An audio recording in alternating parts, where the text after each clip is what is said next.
Hey everybody, I am Damian Holbrook, but this is not the Vampire Diaries. This is Interview with the Vampire. So hey, oh, look at all of you. Oh my goodness. Thank you so much for being here. You guys picked the right place to be because, well, I'm thrilled to be here with all of you today at Comic-Con to debut what I'm pretty sure will be your favorite new obsession, Anne Rice's Interview with the Vampire on AMC. This is, you guys, like, I will not lie to you up here because you guys all have Twitter and you will hold me accountable. But I've seen a couple episodes already and it is chef's kiss, or chef's bite, perhaps. Many of you might be fans of Anne Rice's groundbreaking Gothic novel on which the show is based. Many of you might know the 1994 film with Tom Cruise and Brad Pitt. But now AMC, the network that gave us The Walking Dead and Breaking Bad and so much more, this talented group of producers and the cast that you're about to meet, they are bringing us a brand new iteration of that beloved and very dark story to television. And I'm telling you, it looks like nothing I've seen before. So having seen these first two episodes and being a Rice fan, I can't wait for you guys to see this. It's the first season, 7 episodes. The show chronicles the life story of vampires Louis and Lestat and their young fledgling Claudia, and their epic story of love and blood and the perils of immortality as told to the journalist Daniel Malloy. So I'm very excited to announce that the show's official premiere date will be Sunday, October 2nd at 10 p.m. right after The Walking Dead. So you go right from The Walking Dead to The Walking Deader. And that's on AMC, and then you can see the first 2 episodes the same night on AMC Plus. And now, I could go on. I could really tell you all about this, but I'm gonna let the show speak for itself. So let's take a look at the very first trailer for Anne Rice's Interview with the Vampire. All right, it is hot. All right, so for a bunch of cold people, it's very hot. So please join me in welcoming to the stage executive producer Mark Johnson, writer and executive producer Roland Jones, our Louis, played by Jacob Anderson, Lestat, played by Sam Reed, Claudia, played by Bailey Bass, Daniel Malloy, played by Eric Bogosian, and production designer Mara Lepere-Schlup.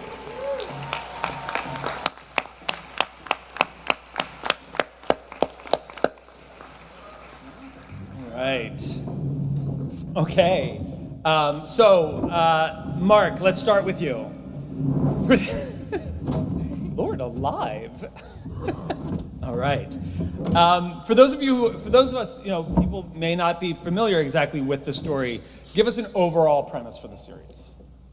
Oh, well, actually, you described it pretty well in your opening remarks. But like all good adventures, like all good love stories, this is pretty much impossible to describe. There's so much to it. But obviously, there's an interview, and there's an interview with Louis Pontilac and Daniel Malloy, and he walks him through the history of how he became a vampire. And it is a story, it is so many things. It is a bold story, a love story between the vampire Lestat and Louis. It's about the seductive allure and zeitgeist of New Orleans, probably the most un-American of American cities. And it's about a pair of vampires falling into the kind of love that it dooms them and that can't sustain itself. And it's also about the impossibilities of a family trying to be created by 3 people whose own selfishnesses cannot keep the family together. Okay, so obviously, I mean, there's 18 books in the series. What made you think, okay, this is something I want to tackle? Well, it's the books. The books are so much fun, and they are so different. It's hard to believe sometimes that they're connected, and yet they are. Anne Rice's, her obsessions, her stylistic and And thematic concerns are throughout all of these. And while one may be about vampires, and one may be about witches, and one may be about God knows what, they are all connected. And it's a great privilege to be involved in sort of, listen, you guys will tell us whether or not it's a franchise or not. We can start off and do what we do, and you'll let us know. But I believe that this world, the Anne Rice world, is going to go on for some time on AMC. Nice. Roland, as the creator, the writer, and the showrunner. Oh, stupid name, showrunner. I know. I know. I feel like next year that won't be used at all. But what is your version of Interview with the Vampire? Well, our version, because these things are built in collaboration for a lot of things. Our version, it had a lot of things to consider. Anne wrote this book in 1976. It was published. And then took some time off and then wrote all these other books. And we get the advantage of building this, having read all these books before she did. And we were building a universe. So we're trying to build a pilot that will make season 1 succeed, and you're trying to envision season 1 so that it will succeed for as many years as AMC wants to put this on. So some things to consider with that.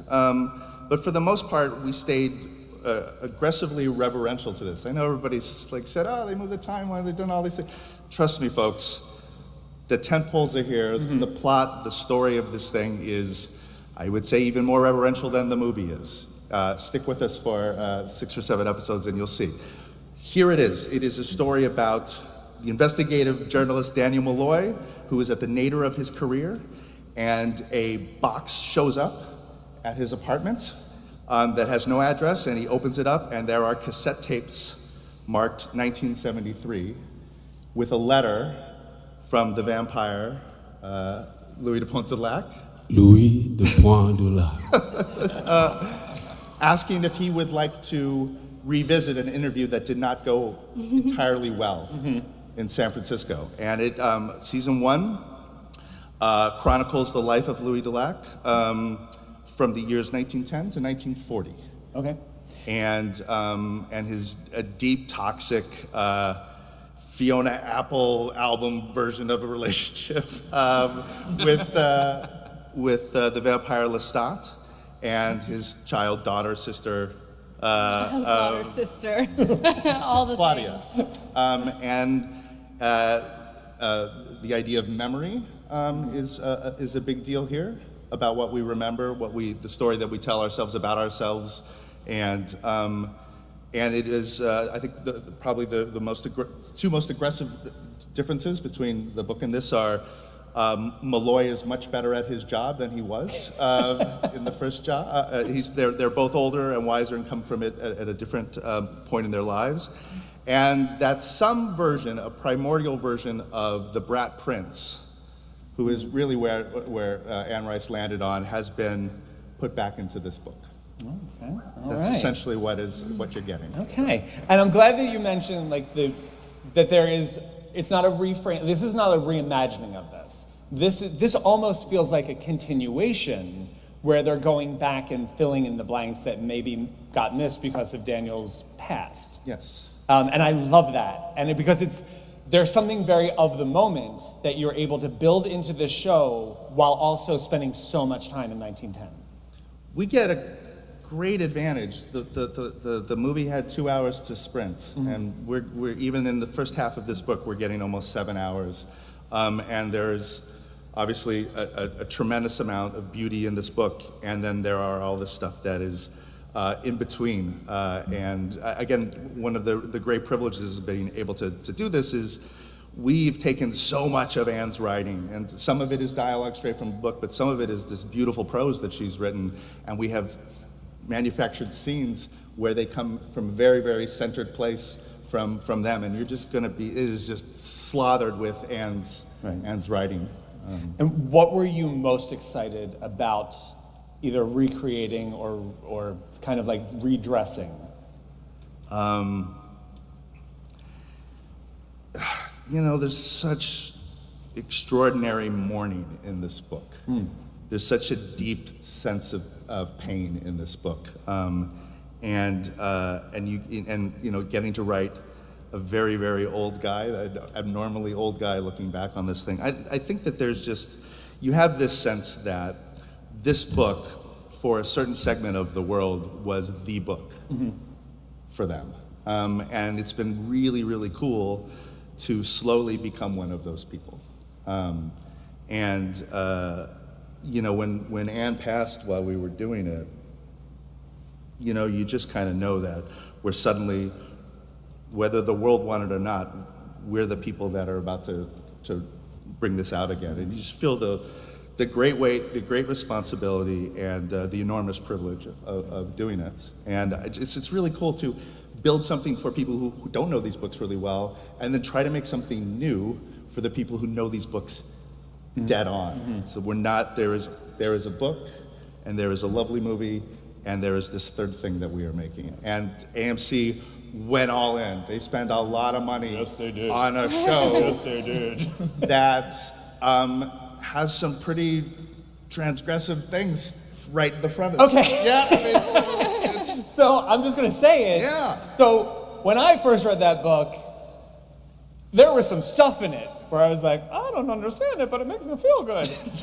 You have taken the queer subtext and made it context.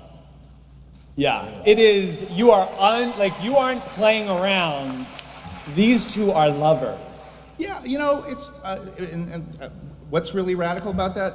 I think nothing. It is an aggressive, beautiful love story. That's all you need to know. You know, Right. And it's also great to see that we can see queer couples who are horrible. They're a terrible couple. So let's talk about our leading vampires. Jacob, tell us how you came to this part in the series. I did like a million auditions? That's a lot. How many did we reach?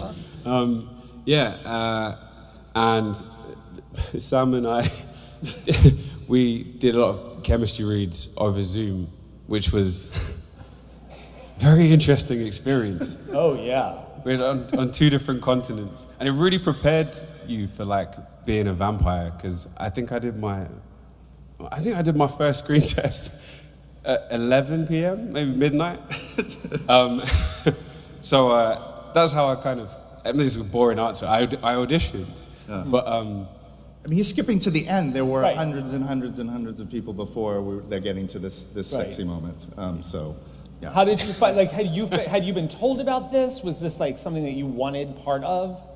yeah. So I watched the movie when I was a teenager, and then as soon as I got the email about this project, I had this weird feeling in my stomach that I was kind of like, before I even opened the PDF, I don't know what it is. I don't know what it was. Maybe I'm being all spiritual and weird and woo-woo about it. But I just had like a feeling in the pit of my stomach. And I read the first two books. And in reading Anne Rice's words, the prevailing feeling for me was like, I wish that somebody had handed me these books when I was 15. I feel like I would have felt much less lonely. I would have felt much more understood. And it kind of just completely washed over me. And I was so excited to be a part of this world and to tell this vampire story. I feel very, very deeply connected to Louis, sometimes in ways that aren't always easy for me to kind of articulate outwardly. But yeah. And you're so good. Like, Thank you. so good. Like, because this is a tough role, because you have to nail somebody that we sympathize with, but then also kind of was like, well, you know, he's kind of a killer. Whereas Sam, A vegetarian. yeah. Well, Sam, you kind of had the opposite. Like, you got to make us love you. What has that been like, and how did you come to this role? Well, I've always been a huge fan of the books my whole life. So when I heard that it was being made, I sort of really prayed that I would get the chance to do an audition for it. and auditioned again, and auditioned again, and auditioned again, and then yeah, we did chemistry reads at like 1 o'clock in the morning in Australia. You'd get calls from Roland, giving you notes at like 2 a.m. Don't go to bed. Yeah, like, oh my God, this is so intense. I can't believe this is happening. Yeah, and then obviously I got it and felt this extraordinary weight of pressure to have this opportunity to portray this character who you have such a deep connection to and love for. And so got to return back to these books and just dive into them and study him, French lessons, piano lessons, dancing, singing, all of this extraordinary stuff that you like dream about as an actor that you get to do. And then of course Roland's dialogue is so beautiful. It's so eloquent. The lines that you get to say mixed with direct quotes from Anne Rice. It's a gift. It's the greatest gift that I've ever been given, really. And then of course, this guy. Oh. Yeah. Oh. Well, that is. So, I am not going to sugarcoat. I mean, I defy any red-blooded heterosexual whatever to not watch this and be like, Lestan. I mean, if nobody tells them, I bet he. And it is. I mean, these two are. They're still terrible together, but they're hot. And I was going to ask, like, how do you prep to play a vampire? But then really the bigger stuff is like, how do you prep to play these characters who are like so sophisticated and so well-versed in various art forms and knowledgeable and style and everything? Like, that's probably more than like, oh, how do you bite a neck? Yeah, I mean, the killing is, it's a necessity. It's and it's beautiful, and Anne talks about it. It's it's something to be enjoyed and savored. It's obviously depending on which vampire you are, but yeah, the skills. They've been around for a very long time. They've lived such a long life, so they've been particularly a character like Lestat. He gets to absorb things, and Anne talks about he's a mimic. He watches things. He takes a bit of that on. I'll take a bit of that on. I'll learn this language. Like I'll learn to read just by osmosis. So I speak Italian now via osmosis. There you go. It's that easy. Yeah.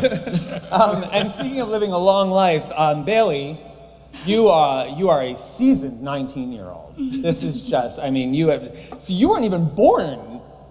I don't think you weren't born when the book was written, but you weren't even born when the movie came out. No. Oh, good God. So how did you research the role? And like, what did you, how do you approach this version of Claudia? I was so excited. When I got the role, it's truly a dream role. And not like what Sam was saying, as an actor, being able to speak different languages on set, being able to do these incredible action sequences, but then also the dialogue. Roland, your script, it's absolutely incredible. Your eyes are glued to the page. I read the book, of course. I had all my annotations and my notes. And then working on technique. Claudia is a big character. She feels so much being 14, and she's trapped in this 14-year-old body. Her mind will never be able to fully develop, which means that she is always going off emotions, and these emotions that she feels so deeply. And I'm really excited for women especially to see her, because I got to play 14, then 17, then 20, 25, all the way up to 30. And we really because it's a show, we got to really take our time and see who Claudia is at those stages. And I was talking to somebody earlier about characters, female characters particularly, that get to not have to be great role models. Like that you get to play somebody who's bad and angry and feral. Well, bad is a strong word, because she doesn't think she's bad. She feels what she feels, and if she wants to eat, she's hungry, she will eat, and if she wants to say something, she will say something, and that's the awesome thing about Claudia, and I think that's why people connect with her so much. And being bad is actually being good. And vampires. Yeah.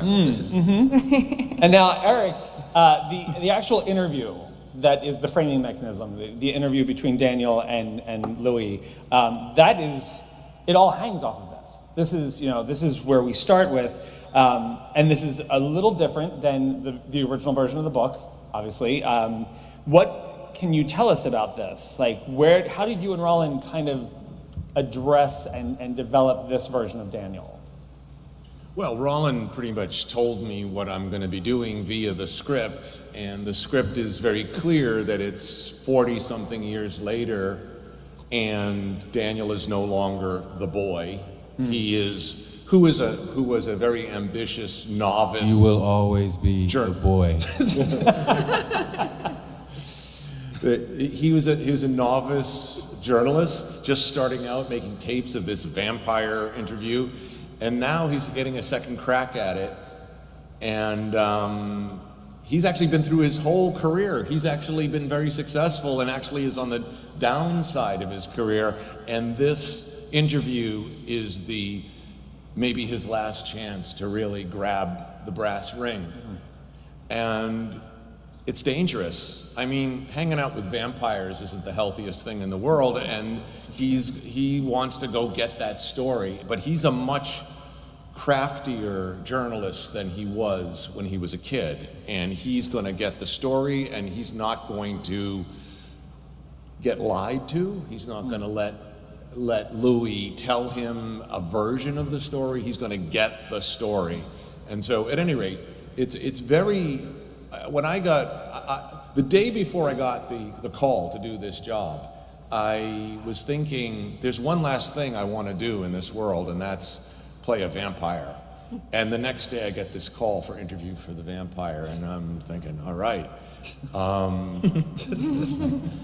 But I guess I thought that it was just going to be a fairly perfunctory role where I'm just basically moving the story forward. And instead it's very complex, and it's totally interwoven with the plot, and it's just a terrific script, and I'm honored to be part of this crew and doing this thing and working with these guys. Yeah. Just gorgeous stuff. Which brings us, speaking of gorgeous. Before that, I just want to say, these three were all discoveries. When we started the writer's room, and on day 3, we all started putting up pictures of who we thought it was. That was the picture we put up on the wall. And when we got him, the email chains for the writer's room was just like, it was really an absolute dream to get. And there's a specific portion, there's something about Daniel's life story that we also learn early on that is almost, it feels to me like it's the effect of him not telling this story from the first time. There was an interview in San Francisco that changed two people's lives aggressively. All right, and now, Tamara. So I was so excited when AMC said that Mara was going to be on this panel because the design of this show is luscious. Like, it is gorgeous, and we never get those people on these panels. So I just want to ask 1,000 things because New Orleans is literally, like, you know how people are always like, New York is a character in the show. Like, New Orleans is a character in the world. So how does one go about almost reining in New Orleans for something like this? As a person that's obsessed with details, I just want everyone to know that Eric is not Mara Lapierre-Schloop. I'm just going to move that over. That must be crazy.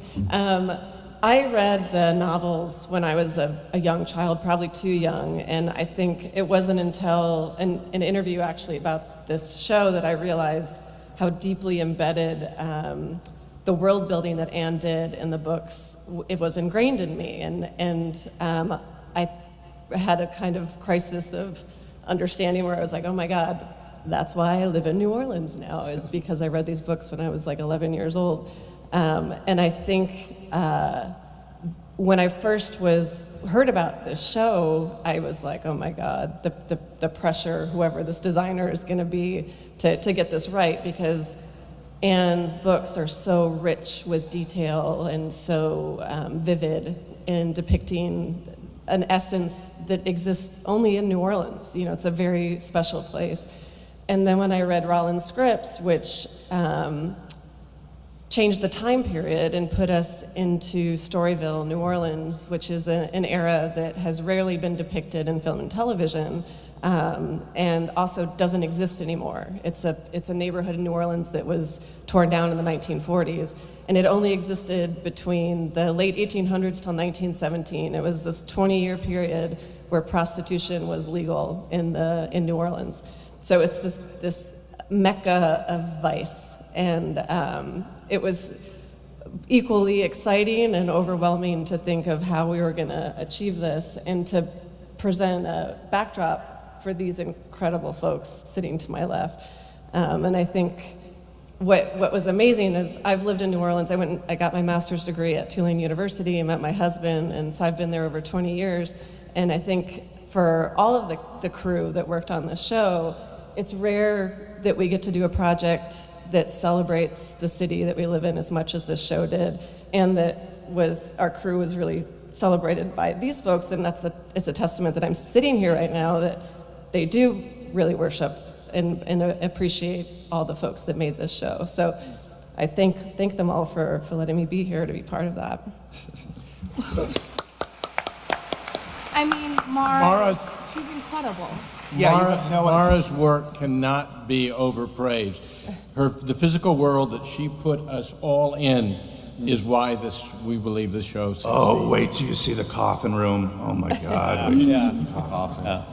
Okay, so speaking of the coffins and the good juicy stuff, Mark and Roland, what kind of Easter eggs have you been able to place into the show?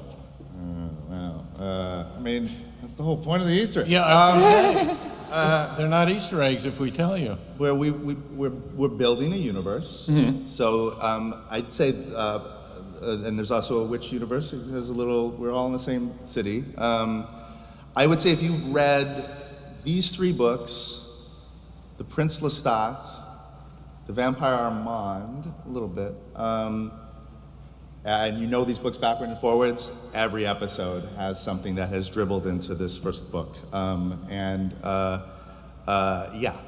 a lot of them. Yeah. There's a lot of them. Even some built into the episode titles, correct? Well, again, with the first and foremost was to try to, I think the writer's room sort of had this theory, or just the saying, we were going to adapt this with a great reverence and wild abandon.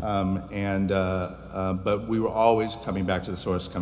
So every episode is titled some bit of beautiful prose that is appropriate for the episode from Anne's writing. There's a lot. I know a lot from when you just read these little things that come out in these driblets, and you think, man, they're coming with a pitchfork and torch and they're just screwing this thing up. You have no idea. All it was us bowing to Anne every day.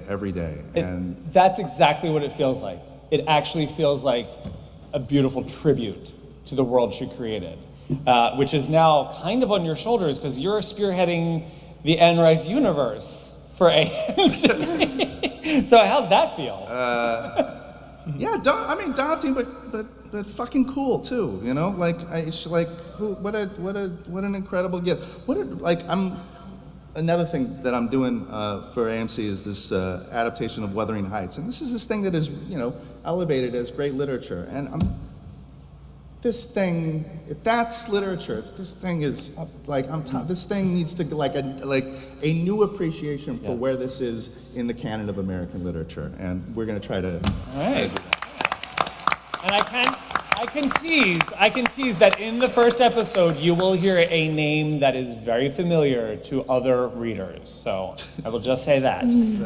So for the vampires, how do you get physically into character for these? Because I was watching and I was like, I don't know if they're wearing contacts or if it's VFX or if they're possibly dead. So what are the pieces you have to put together? Contacts? Yeah, the contact lenses are... Acrylic nails, that's an intense thing to get used to for 6 months. Yeah. Fangs. Fangs. Coffins. Oh, coffins, which I had the most comfortable one. Very proud to say that. But I have the most beautiful one. Fine. Which is very fitting for Louis. And Sam, you said you wear contacts that go around the eye, right? I've got multiple contact lenses, yeah. So depending on the mood, the dilation changes. And if I'm really angry, then I wear the full scariful, I think they're called, contact lens, which goes over the entire eyeball, which is a bizarre feeling. Also, Really. the lenses change based on emotion. So if you're feeling very, very sad or hysterical, which Claudia has had those moments, I'm wearing the fully dilated lenses. That's also the aroused one. The other word for it.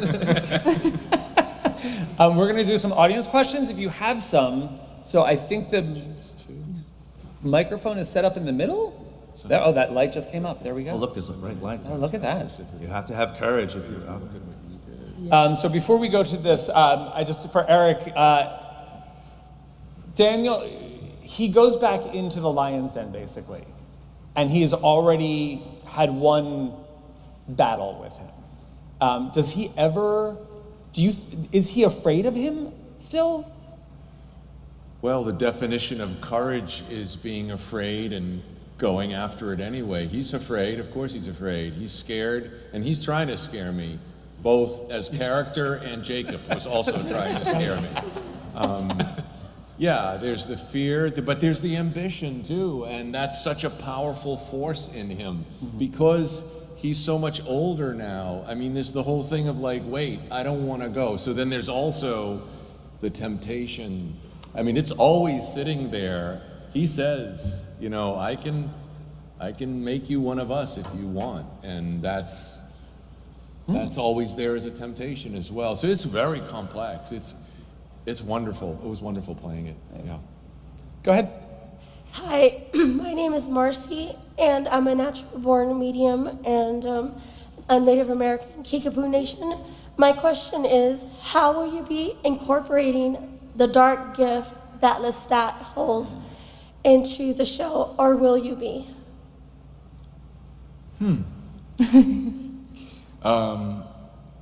We're incorporating it. Yeah. Yeah. Awesome. Yeah, absolutely. Yeah, there's no gift. Obviously, you know, I guess hopefully a lot of people have read the books who are here, and hopefully our show will encourage more people to read the books. But you know, he has a lot of gifts, and you know, as those who've read the books know where he's come from directly before he meets Louis, you know, he's got some serious power. But you know, he wants to withhold that to make sure that Louis loves him for who he is first. You don't want to control somebody with your power. So it's a you know, in our show, it's a sort of a game. It's a dance that he's doing with his gifts. And to piggyback on that, we really explore how complex each character is in the show because we have so many episodes, and I think it was really fun to be able to dive into the depth of each character. Oh. I mean, I think the thing with the really challenging thing with Lestat is he is sitting on a great deal of power. And in order to make this relationship work, he has to constantly push that down because in our universe, he has already been with Nikki, and he has already been in whatever you want to say about his relationship with his mother. And he is coming on to into New Orleans looking for something new, trying one more time to find the right person. And it becomes a very challenging thing to how do you meet someone in the at a middle. level. Yeah. You're so powerful. It's hard. Yeah. It's challenging. And he meets his match. Go ahead. Hi. Okay, so my question, since you're doing a different adaptation, in the books, Armand takes the reporter and, you know, keeps him for a while. But it doesn't look like he has that since this is an older version of the reporter in the storyline that you're going with. So how are you going to explain that? Right, yeah. Well, luckily in season 1, you don't have to. But I will tell you this, that has been thought. We have considered that there is a grand design for all of this. And I think if that is an important relationship to you, don't worry. All right. Ooh. Go ahead. Hi. I'm very much looking forward to the series. One particular aspect for it is that one of the things that I felt that the original book and the movie didn't really expand upon too much is Claudia's character. And I'm wondering how much exploration in Claudia, not only in her character, but also like her past and what she truly becomes, how much of that is going to be put into the series? That's a really awesome question. I love playing Claudia. I really, really do. It's an absolute dream role. And we do talk about her past. And when I was even doing research for the role, I was thinking about her past and what that meant to her. And we really, really talk about that. And then her relationship with Louis versus her relationship with Lestat, it really changes throughout each episode. And one of my favorite parts, because we did see all episodes, was that you never know who's really the villain, because we're all, like, again, we're all so complex. You're on the edge of your seat through each episode, and it's really fun to watch and was really fun to dive into. I mean, look, the challenge is, right, arguably the greatest creation she has, like the singular character that, like, you've never heard anywhere in any literature, is this 5-year-old girl who, you know, has to live in this body and lives aggressively. There's a lot of sexuality in it, and it's obviously something we cannot do. And no one would be able to. There's a 5-year-old, and you don't want to be, you know, making material for those in this world, blah, blah, blah. And then there was, you know, this map that sort of Anne provided for us when she moved the character to roughly 11 with Kirsten Dunst. And she was so good in that, and she was so lovely, and nobody needed that. Like, there was no reason to try to repeat that. The writer's room said, let's lock it in at 14. And let's see, that's a very volatile time in a young girl's life growing up. And let's start there and let Bailey have this sort of aggressive third take. It's like the Spider-Man stuff, right? Here's Tobey Maguire, here's Andrew Garfield, it's a third thing. And just in terms of getting in deep, there is a very, very, I'll just say, aggressive entrance. And we do something different in the show when she comes. And I'll just leave it at that, but I think you'll be excited about what we do. All right. Thank you. All right. Go ahead. Hi, my name is Ariana, and I would like to ask, since I really love Interview the Vampire, the movie, what was your favorite moment when filming? Whoa. Answer that one. Of the film or of filming? The series. Hi, Ariana. There was so much, honestly. Yeah, every day. The thing about this show is every single day you were doing something that you'd never done before. We filmed only at night. We became vampires. We lived at night for 6 months. Yes. It's extreme. Yeah. And as well, going back to the lenses, everything feels like a dream. Everything it was really helpful for me because it felt like a memory. Treadmills. Treadmills. Treadmills. Okay, so we walked on treadmills. Yeah, we had to walk on treadmills, but when it was like a static treadmill and we had to kind of look directly, I was gonna... Yeah, go for it. It's really hard to like walk in a straight line on a treadmill, so we're like... And then the camera goes around in circles while we're walking, so it kind of looks like we're walking in slow motion. And every time the camera was behind us, we were laughing. Because you have to be like stoic and vampires. I love that there's so many slow motion vampire killer moments in this show. And I have to say that these guys didn't participate. It's just me and Louis, but we had dinner together at one point in the show, and he's having a vampire dinner and I'm having a regular dinner.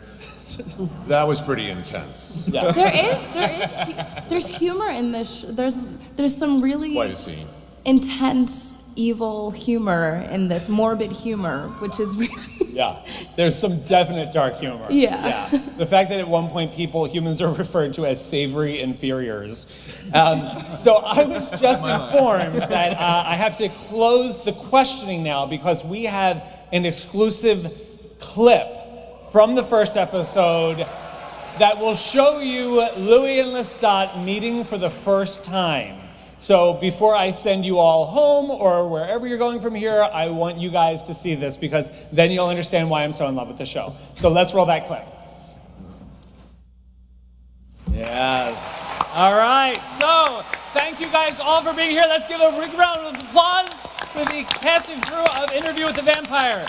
And do not forget, Sunday, October 2nd at 10 p.m. on AMC and AMC+. Thank you.